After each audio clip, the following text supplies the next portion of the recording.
बात करते हैं आज 26 दिसंबर 2023 मंगलवार के मुख्य समाचार। बड़ी खबरें देश और दुनिया का ताजा अपडेट लेकर हाजिर हो गए हैं। देश के अलग अलग राज्यों की ओर से, सरकारों की ओर से बहुत ही महत्वपूर्ण और काम की ताजा खबरों का अपडेट आ चुका है। किसान भाइयों के लिए, युवाओं के लिए, महिलाओं के लिए, बेरोजगारों के लिए और साथ ही आम जनता से जुड़े सरकार के बड़े फैसले देखने वाले हैं। सरकारी कर्मचारियों के लिए भी महत्वपूर्ण अपडेट जानेंगे और आज 26 दिसंबर का ये दिन बहुत ही विशेष होने वाला है, महत्वपूर्ण होने वाला है, इसकी भी जानकारी देखेंगे। वीडियो को आप पूरा ध्यान से आखिर तक जरूर देखते रहिएगा। हमारी टीम की मेहनत और मोटिवेशन के लिए वीडियो को लाइक और शेयर भी जरूर कर दीजिएगा। बिना टाइम विलंब के शुरुआत करते हैं आज की पहली बड़ी खबर। दिल्ली समेत 6 राज्यों में जीरो विजिबिलिटी यानी कोहरा इतना छा रहा है कि पास में भी दिखाई नहीं दे रहा। दिल्ली सहित 6 राज्यों के एयरपोर्ट पर सोमवार सुबह 6 बजे कोहरे के कारण जीरो विजिबिलिटी दर्ज हुई है और इसकी वजह से कई फ्लाइट भी प्रभावित हुई। मौसम विभाग ने बताया कि राजधानी दिल्ली और पालम एयरपोर्ट के अलावा पंजाब के अमृतसर, उत्तर प्रदेश के आगरा और प्रयागराज, मध्य प्रदेश के ग्वालियर, राजस्थान के जैसलमेर में जीरो विजिबिलिटी दर्ज हुई है। दिल्ली के अलावा उत्तर प्रदेश, पंजाब, हरियाणा, राजस्थान भी घने कोहरे की चपेट में है। मौसम विभाग ने एक और अलर्ट जारी किया जिसमें बताया कि नए साल में ठंड और बढ़ेगी। 25 से 28 दिसंबर तक दिल्ली, हरियाणा, पंजाब और चंडीगढ़ में कोहरा बढ़ेगा। पंजाब और हरियाणा में कोल्ड वेव का अलर्ट जारी हो गया। मौसम विभाग ने ये मैप भी जारी किया है। हाँ दोस्तों, और इसके अलावा बड़ी खबर आ रही है। राष्ट्रपति द्रौपदी मुर्मू जी ने 3 नए विधेयकों को मंजूरी दे दी है और ये विधेयक कौन से आपको मालूम ही होगा। संसद से पारित 3 नए आपराधिक न्याय विधेयकों को स्वीकृति दिए जाने के बाद अब ये कानून पुराने कानूनों की जगह ले लेंगे। यानी संसद में जो 3 नए बिल थे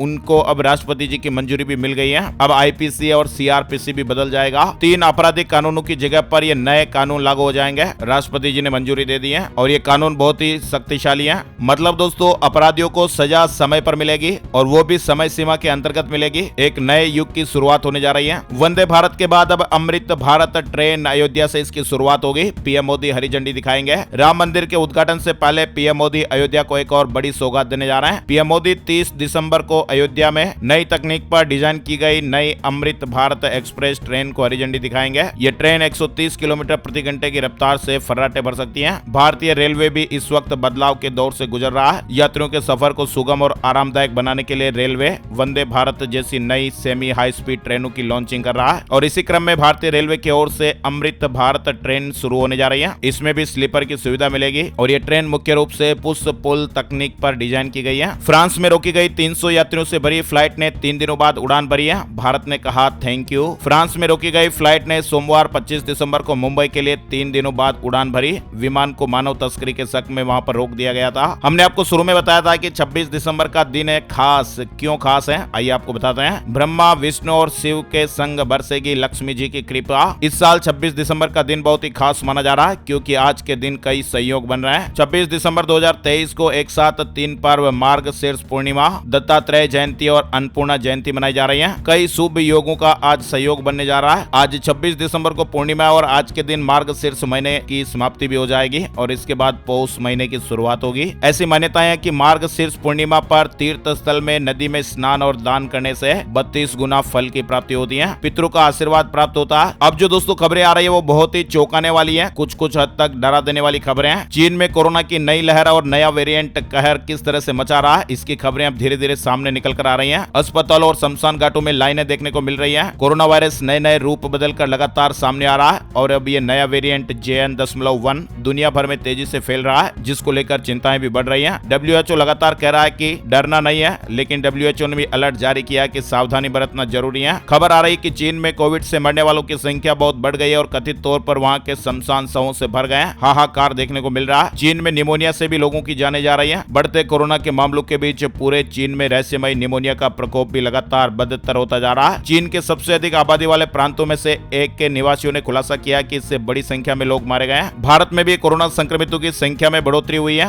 एक्टिव मामले 4000 के पार चले गए हैं। हमारे देश में भी मरीज लगातार बढ़ रहे हैं। 24 घंटे में देश भर में एक्टिव कोरोना संक्रमित मरीजों का आंकड़ा 4054 तक पहुंच गया है। बीते 24 घंटे में कुल 628 नए मामले सामने आया। चीन का नया हथियार दुश्मन के दिमाग में करेगा हेरा फेरी, ताकत नहीं तकनीक से जीतेगा जंग। चीन ने एक ऐसा हथियार बनाया जिसे दिमाग से कंट्रोल किया जाएगा। ड्रैगन इस हथियार का इस्तेमाल दुश्मनों पर वार करने में करेगा। इस तरह की खबरें सामने आ रही हैं। चीन की people's liberation army artificial intelligence, bio weapon और ब्रेन कंप्यूटर इंटरफेस टेक्नोलॉजी को विकसित करने में लगी हुई है। इनकी ओर से खुरापाती के काम ही होते हैं। वहीं चीन ने कहा कि हमारी कंपनियों से भेदभाव न करें Bharat. Vivo money laundering case में 2 अफसरों को मदद देगा बीजिंग। अब तक इस मामले में 7 गिरफ्तारी गिरफ्तारियां भी हो गई हैं। भारत में मनी लॉन्ड्रिंग केस का सामना कर रही चाइनीज मोबाइल कंपनी वीवो के मामले में चीन ने भारत से भेदभाव नहीं करने का आग्रह किया है। और तो और हालात ये हैं, चारों ओर बर्फ की चादर है। चाइना में तापमान शून्य से भी नीचे। चीन के बीजिंग में 70 साल का रिकॉर्ड टूट गया है। बीजिंग में शीतलहर के चलते भी लोगों को भारी दिक्कतों का सामना करना पड़ रहा है। 1951 के बाद से सबसे लंबी शीतलहर यहाँ पर रिकॉर्ड हो रही है। चलिए अब हम देश की ओर चलते हैं, बड़ी खबरों को आगे बढ़ाते हैं। मध्य प्रदेश में 28 मंत्रियों ने शपथ ली है। शिवराज सरकार के 6 मंत्रियों को ही जगह मिली है। मध्य प्रदेश में डॉक्टर मोहन यादव सरकार का पहला मंत्रिमंडल विस्तार हो गया। राज्यपाल मंगूभाई पटेल ने 28 विधायकों को मंत्री पद की शपथ दिलाई। इसमें 18 विधायकों को कैबिनेट और 10 विधायकों को राज्य मंत्री के रूप में शपथ दिलाई गई। 28 मंत्रियों में 7 सामान्य वर्ग से, 11 ओबीसी वर्ग से, 6 एससी वर्ग से और 4 एसटी वर्ग से हैं। वहीं मंत्रिमंडल विस्तार के बाद डॉक्टर मोहन यादव ने कैबिनेट की पहली बैठक मंगलवार को बुलाई है। पहली बार जीत कर आए 6 विधायक भी मंत्री बने। शिवराज सरकार के 19 मंत्री जीत कर आए, इनमें से 10 को जगह नहीं मिली है, केवल 6 मंत्रियों को ही जगह मिली है। भाजपा के मिशन 2024 के लिए महत्वपूर्ण साबित हो सकते हैं। पश्चिम बंगाल, उड़ीसा और तेलंगाना। अमित शाह ने खुद कमान संभाली है। इन तीनों राज्यों में लोकसभा की 80 सीटें आती हैं, जिनमें 2019 में भाजपा को मात्र 30 सीटें ही मिली थी। भारतीय जनता पार्टी इस बार यहां से अधिक सीटों पर जीत दर्ज कराने की कोशिश में जुट गई है। 48 लाख कर्मचारियों की बढ़ेगी सैलरी, सरकार कर सकती है बड़ा ऐलान। केंद्र की मोदी सरकार देश के 48 लाख सरकारी कर्मचारियों के लिए एक ऐसा ऐलान कर सकती है जिसकी वजह से उनकी सैलरी में अच्छा खासा उछाल देखने को मिल सकता है। इस इजाफे की डिमांड सरकारी कर्मचारियों की ओर से काफी समय से की जा रही है। ये खुशी 7वें वेतन आयोग तक तहत आने वाले महंगाई भत्ते से जुड़ी हुई नहीं है, बल्कि सालों से की जा रही फिटमेंट फैक्टर बढ़ाने की डिमांड से जुड़ी हुई है। ऐसी खबरें हैं कि 1 फरवरी को अंतरिम बजट में केंद्रीय वित्त मंत्री निर्मला सीतारमण कर्मचारियों के फिटमेंट फैक्टर में इजाफा कर सकती है, जिसके बाद केंद्रीय कर्मियों की बेसिक सैलरी में इजाफा हो जाएगा। अंतरिम बजट के बाद देश में आम चुनाव का ऐलान भी हो जाएगा। ऐसे में सरकारी कर्मचारियों को खुश करने के लिए बजट में भी ऐलान हो सकते हैं। शादी से इंकार, खुदकुशी के लिए उकसाना नहीं, लड़के के खिलाफ मुकदमा रद्द हो गया। हाई कोर्ट ने कहा कि घर में SC ST जाति का नाम लेकर दुर्व्यवहार अपराध नहीं। इलाहाबाद हाई कोर्ट ने मंगलवार को 2 बड़े फैसले सुनाए। इनमें पहला फैसला यह कि केवल शादी करने से इंकार जान देने के लिए उकसाने का अपराध नहीं है। दूसरे फैसले में हाई कोर्ट ने कहा कि घर के अंदर जाति का नाम लेकर कही गई बातें अपराध की श्रेणी में नहीं आती है। SC ST एक्ट तब लागू होता है जब इसके किसी सदस्य को इस वजह से अपमानित किया गया हो कि वह इस जाति का है। चलिए आगे बढ़ते हैं दोस्तों, बड़ी खबर किसान भाइयों के लिए जमीन से जुड़ी हुई है। नोएडा के जेवर के किसानों की जमीन का यह मामला है। हाई कोर्ट ने किसानों की मर्जी के बिना जमीन बेचने को बाध्य करने पर रोक लगाई है। इलाहाबाद हाई कोर्ट ने गौतम बुद्ध नगर, नोएडा को किसानों की मर्जी के बगैर उन्हें अपनी जमीन बेचने के लिए बाध्य न करने का निर्देश दिया है और कहा कि सरकार को जमीन की जरूरत हो तो वह नियमानुसार जमीन का अधिग्रहण कर सकती है। दिल्ली हाई कोर्ट ने दिया आदेश, KVS किसी अन्य राज्य द्वारा जारी प्रमाण पत्र के आधार पर प्रवेश रद्द नहीं कर सकता। दिल्ली उच्च न्यायालय ने KVS के खिलाफ फैसला देते हुए यह फैसला सुनाया। KVS विद्यालय किसी स्टूडेंट का प्रवेश यह कहकर खारिज नहीं कर सकते हैं कि उनके द्वारा बनवाया गया EWS प्रमाण पत्र उत्तर प्रदेश सरकार द्वारा निर्गत किया गया है, न कि दिल्ली सरकार द्वारा। दूसरे राज्य से जारी EWS प्रमाण पत्र के बेसिस पर प्रवेश को रद्द नहीं किया जा सकता। KVS को यह निर्देश दिया गया। कर्नाटक में नया भाषा विवाद भी सामने आया है। दुकानों के नेम बोर्ड में 60% कन्नड़ इस्तेमाल का निर्देश 28 फरवरी तक अल्टीमेटम दिया गया। बेंगलुरु महानगर पालिका ने सभी दुकानों से कहा कि वे नेम बोर्ड में 60% कन्नड़ का इस्तेमाल करें। 28 फरवरी तक का समय दिया गया। सिर से जुड़ी बहनें सबा फरा की परेशानी बढ़ी, लीवर में सूजन और थायराइड से जूझ रही है। खबरों में बताया जा रहा है कि 2 साल से उनका टेस्ट भी नहीं हो रहा। ये वीडियो सोशल मीडिया पर भी आप लोगों ने देखा होगा। पटना के राजा बाजार बेली रोड स्थित मस्जिद गली की रहने वाली सबा और फरा की परेशानी बढ़ गई है। सलमान खान से मुलाकात के बाद ये चर्चा में आई थी। परिजनों ने सुप्रीम कोर्ट का दरवाजा भी खटखटाया था। परेशानियों को देखते हुए परिजनों ने सुप्रीम कोर्ट में लगभग 10 साल पहले याचिका दायर की थी, जिस पर फैसला सुनाते हुए कोर्ट ने बिहार सरकार को हर महीने 5,000 रुपए का भत्ता देने का भी आदेश दिया था। इसके अलावा इलाज का पूरा खर्च बिहार सरकार को उठाने का आदेश भी दिया था। सबा और फरा ने बताया कि इनकी परेशानी बढ़ गई है। 2 सालों से जांच नहीं हो पा रही है, भूख नहीं लग रही है, गठिया और थायराइड भी बढ़ा हुआ। हम दोनों बहनें यही चाहती है कि ठीक से इलाज हो, हम लोग अच्छे से रहें। इस तरह की मीडिया रिपोर्ट्स और खबरें हैं। बड़ी खबर है, न्यू ईयर पर घर बैठे करें बाबा विश्वनाथ का रुद्राभिषेक। 700 रुपए के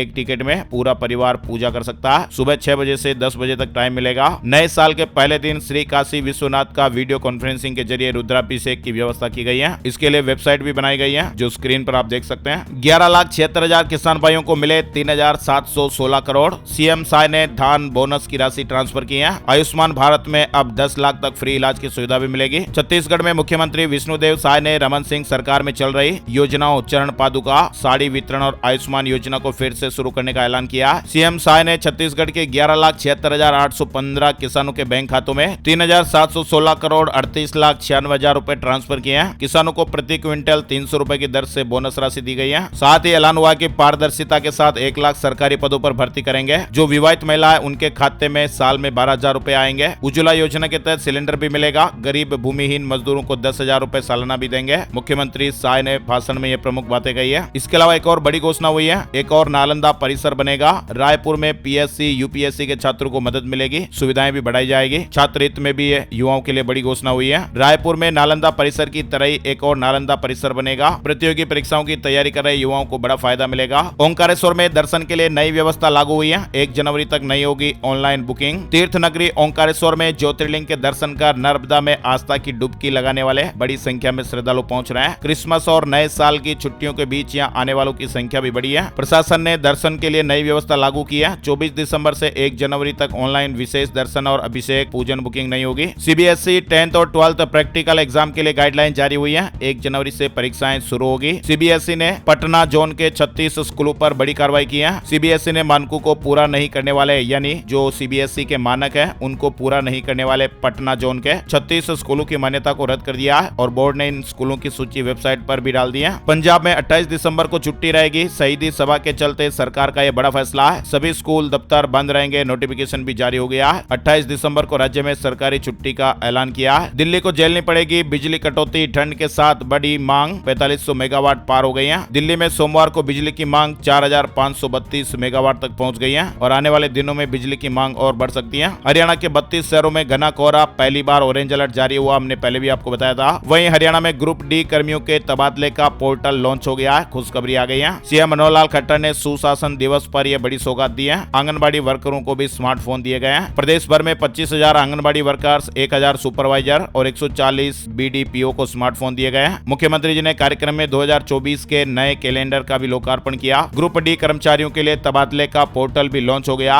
इंदौर में हुकुमचंद मिल के मजदूरों को मिली बकाया राशि। पीएम मोदी ने कहा, गरीब, युवा, महिलाएं, किसान, ये 4 जातियां मेरे लिए बड़ी हैं। राजस्थान से जुड़ी खबर भी है। सीएम भजनलाल ने कहा कि कांग्रेस सरकार की योजनाएं बंद नहीं करेंगे। राजस्थान में आयुष्मान भारत योजना में 25 लाख रुपए तक की फ्री इलाज की तैयारी हो रही है। सीएम भजनलाल ने कहा कि हमने आयुष्मान भारत योजना को 5 से 10 लाख रुपए तक बढ़ाया। वहीं अब हम इस योजना में 25 लाख तक का इलाज मुफ्त कराने के लिए काम करेंगे। सीएम भजनलाल शर्मा ने कहा कि कोई भी योजना बंद नहीं होगी। इसके अलावा सरकार ने राजस्थान में 100 दिनों का एक्शन प्लान भी तैयार किया है। शिक्षा विभाग में नई भर्ती, टीचर्स के ट्रांसफर और प्रमोशन होंगे। पीएम श्री स्कूल भी खुलेंगे। भजनलाल सरकार ने 100 दिन में शिक्षा विभाग क्या क्या काम करेगा इसकी कार्य योजना भी तैयार की है। दिल्ली सबऑर्डिनेट सिलेक्शन बोर्ड में 1455 पदों पर भर्ती। नर्सरी स्कूलों में असिस्टेंट टीचर के पदों पर यह भर्ती निकली हुई है। न्यूज क्लिक के एचआर हेड सरकारी गवाह बन सकते हैं। कोर्ट में याचिका दायर की और कहा कि मेरे पास महत्वपूर्ण जानकारियां पुलिस को बताना चाहता हूं। हिमाचल पर्यटकों से गुलजार हो रहा है। अटल टनल में ट्रैफिक जाम से लोग परेशान भी दिखाई दिए। न्यू ईयर से पहले हिमाचल के पर्यटन स्थल पर्यटकों से गुलजार हो गए। देश भर से हजारों लोग पहाड़ों का रुख कर रहे हैं। गूगल कस्टमर सपोर्ट में जोड़ेगा आर्टिफिशियल इंटेलिजेंस। मोबाइल यूजर्स को बेहतर तरीके से मिलेंगे अपने सवालों के जवाब। पेटीएम ने 1000 से अधिक एम्प्लॉइज को नौकरी से निकाला। कॉस्ट कटिंग के चलते यह फैसला लिया। बिजनेस को रीअलाइन कर रही कंपनी। मध्य प्रदेश के कोनों से लापता चीता राजस्थान में मिल गया।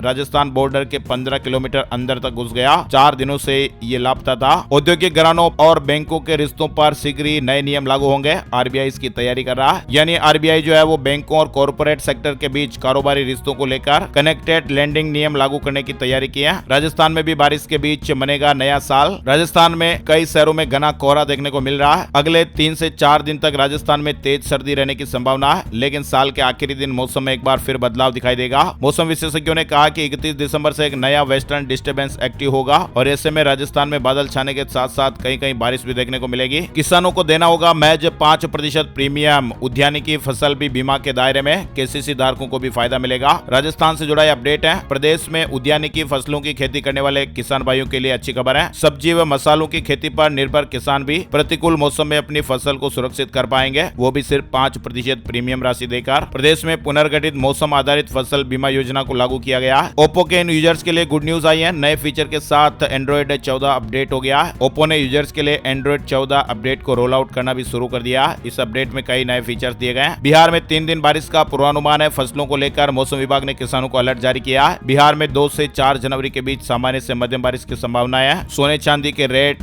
छुट्टी होने की वजह से नहीं आ पाया है और मौसम का अपडेट आपने बीच में देख लिया है। तो आज के मुख्य समाचार ब्रेकिंग न्यूज अपडेट में इतनी ही खबरें। ऐसी ताजा खबरों का वीडियो हर रोज my smart guide YouTube channel पर आपको दिखाई देगा, इसलिए इस वीडियो को आप लाइक और शेयर भी जरूर कर दें। चैनल को पहली बार देख रहे हैं तो लाल वाला सब्सक्राइब का जो बटन है उसे भी जरूर दबा दें, ताकि आपको ऐसे ही अपडेट्स हर रोज मिलते रहेंगे। वीडियो पूरा देखने के लिए आपका दिल से शुक्रिया और धन्यवाद। जय हिंद, जय भारत, वंदे मातरम।